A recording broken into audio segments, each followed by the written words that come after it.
എത്രയും ബഹുമാനപ്പെട്ട എന്റെ കഞ്ഞി ഹസ്ബൻഡ് വായിക്കുവാൻ സ്വന്തം വൈഫ് എഴുതുന്നതെന്തെന്നാലേറെ അരിശത്താൽ ചൊല്ലിടുന്നു ഹൗ ആർ യു.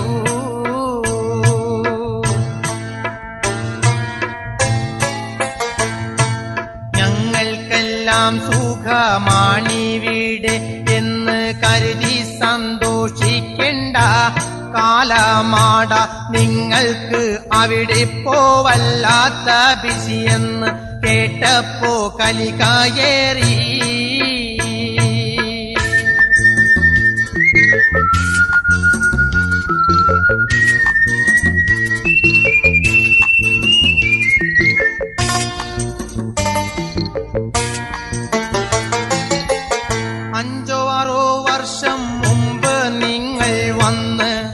അതിലുള്ളൊരു കുഞ്ഞിന് 3 വയസ്സായിന്ന്.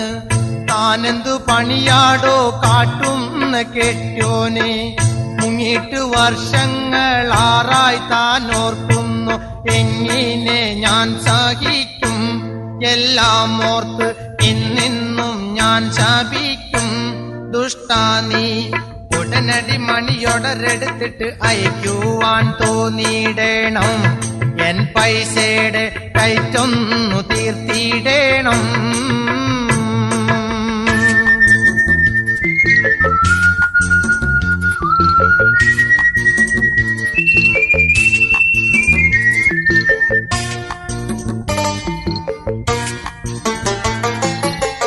തിരുമുന്ത കാണുവാൻ ഒരുപാട് കൊതിയുണ്ട്. രാകുകയല്ലാതെ വേറെന്തു വഴിയുണ്ട്. ഹനുമാന്റെ പടം കണ്ട് മോനെന്നും ചോദിക്കും. ബാപ്പന്റെ ഫോട്ടോയില് കാണുന്നത് പൊന്നുമ്മ, അതു കേട്ട് ഞാൻ ചിരിക്കും. പാടച്ചോനെ പൊട്ടി പൊട്ടി ചിരിക്കും. കഷ്ടമാണ്, ഉടനടിയൊരു പടമെടുത്തിട്ട് ഫ്രൈമിട്ടയച്ചിടണം. പിള്ളേരെല്ലാം ബാപ്പാനെ കണ്ടിടട്ടെ.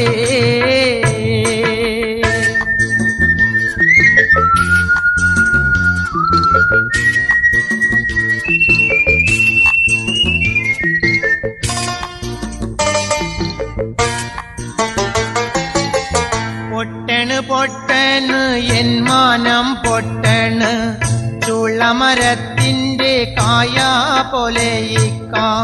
നിങ്ങളെയോർത്തു ഞാൻ ബെഡു വിരിച്ചപ്പോ അയലത്തെ ചെറുപ്പക്കാർ വാതിൽക്കൽ വന്നിട്ട് മുട്ടി മുട്ടി വിളിക്കും. നാബീസൂന്ന് തട്ടി തട്ടി വിളിക്കും. പാടച്ചോനെ ചില സമയത്ത് കലി കയറുമ്പോ പച്ചത്തേറി വിളിച്ച് വാതില് ഞാൻ കൊട്ടി കൊട്ടിയാടയ്ക്കും.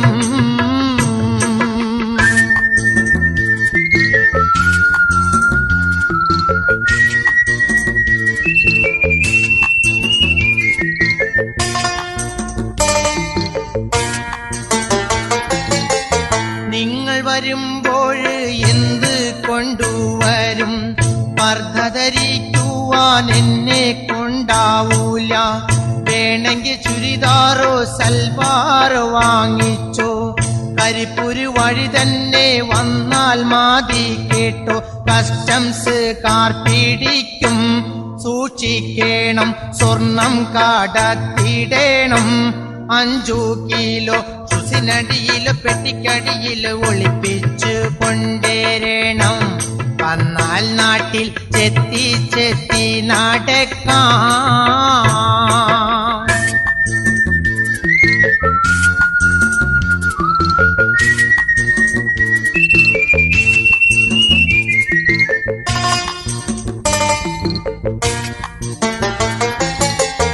ഈ കത്ത് വായിച്ച് ദേഷ്യം പിടിക്കണ്ട. സമ്പാദ്യമില്ലാതെ ഇങ്ങോട്ട് പോരണ്ട. അങ്ങനെ വന്നാലോ ചൂലെടുത്താട്ടു ഞാൻ. കാശുള്ള ചെക്കനെ കെട്ടാൻ മടിക്കൂല. കാശുള്ളോൻ കുഞ്ഞാലിക്ക. അല്ലാത്തവൻ വായും പൊളിച്ചിരിക്ക മറക്കേണ്ട. ചിത്രഗീതം പരിപാടി തുടങ്ങാറയതുകൊണ്ടു നിർത്തിയിടട്ടെ. ഗുഡ് നൈറ്റ്, ഞാൻ കത്ത് ചുരുക്കിയിടട്ടെ.